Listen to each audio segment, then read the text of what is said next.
Hello, readers and listeners. Today we're reading Library Lion, written by Michelle Knudsen, illustrated by Kevin Hawkes.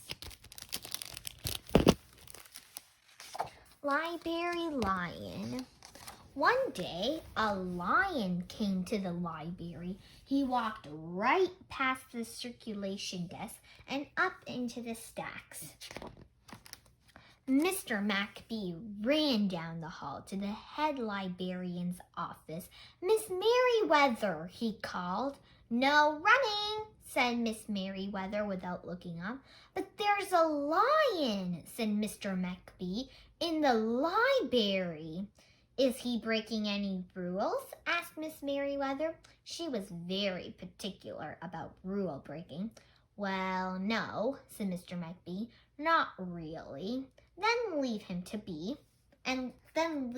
be.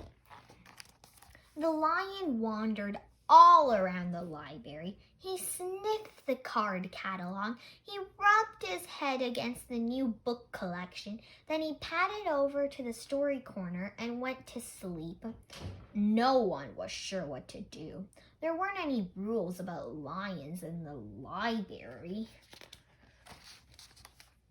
Soon it was time for story hour. There weren't any rules about lions at story hour either. The story lady seemed a little nervous, but she read out the first book's title in a good, clear voice. The lion looked up. The story lady kept reading.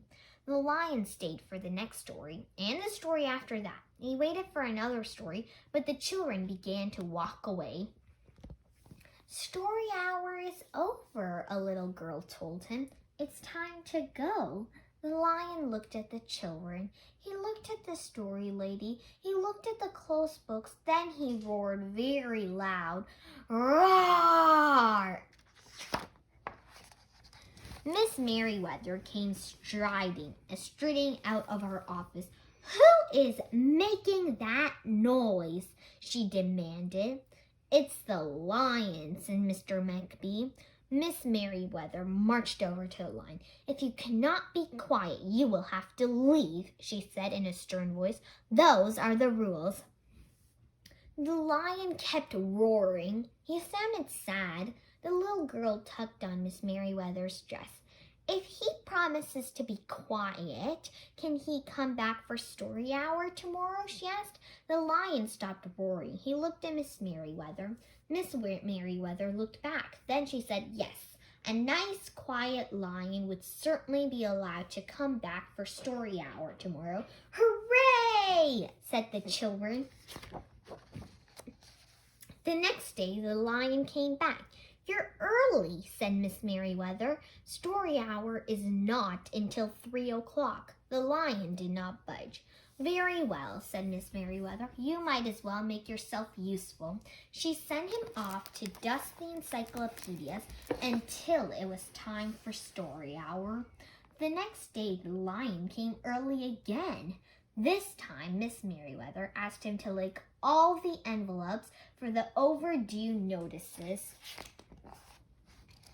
Soon the lion began doing things without being asked. He dusted the encyclopedias. He licked the envelopes. He let small children stand on his back to reach books on the highest shelves. Then he curled up in the story corner to wait for story hour to begin. At first, the people in the library were nervous about the lion, but soon they got used to having him around. In fact, he seemed very well suited for the library. His big feet were quiet on the library floor. He made a comfy backrest for the children at story hour, and he never roared in the library anymore. "What a helpful lion," people said. They patted his soft hand as he walked by. "How did we ever get along without him?" Mr. McBee scowled when he heard that. They had always gotten along fine before. No lines were needed.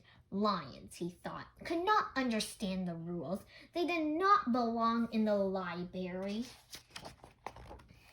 One day, after he had dusted all the encyclopedias and licked all the envelopes and helped all the small children, the Lion padded down the hall to Miss Merryweather's office to see what else there was to do. There was still some time left before story hour.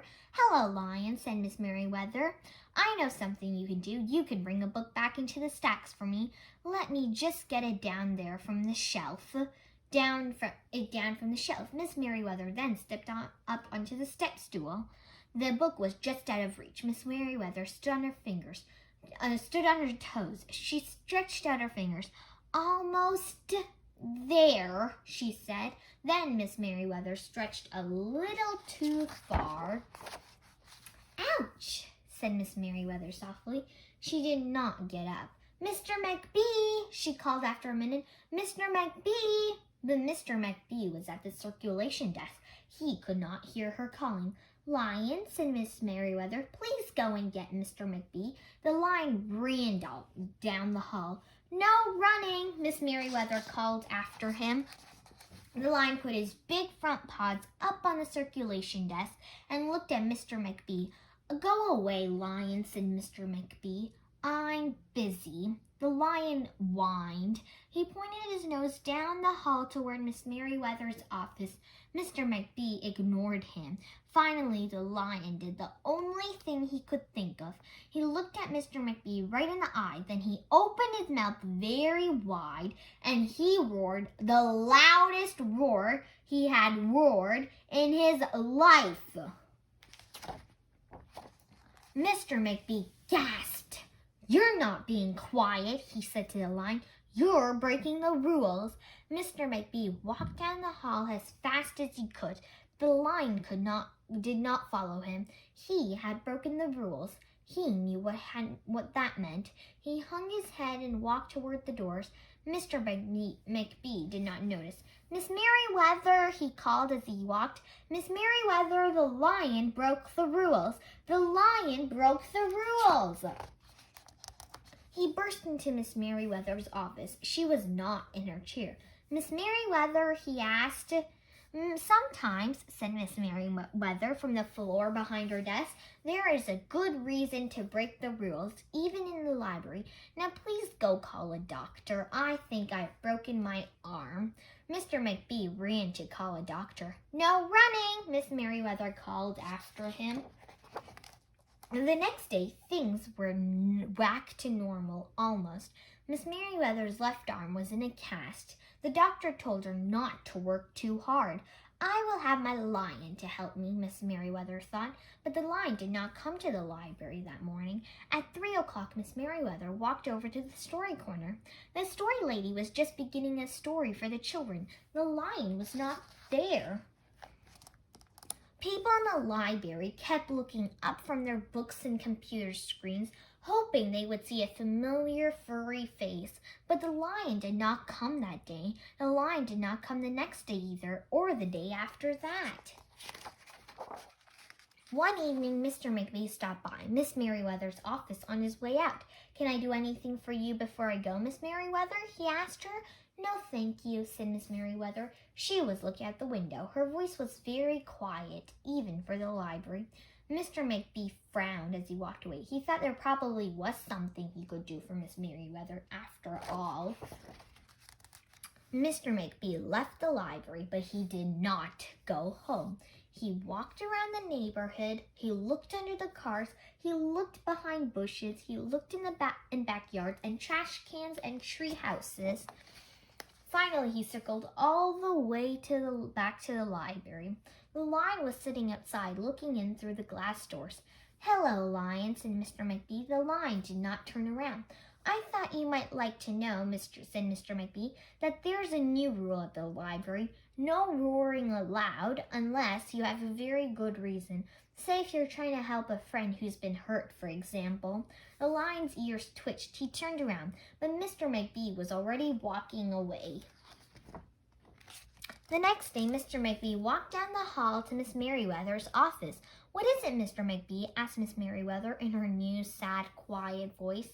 "I thought you might like to know," said Mr. McBee, "that there's a lion in the library." Miss Merryweather jumped up from her chair and ran down the hall. Mr. McBee smiled. "No running," he called after her. Miss Merriweather didn't listen. Sometimes there was a good reason to break the rules, even in the library. The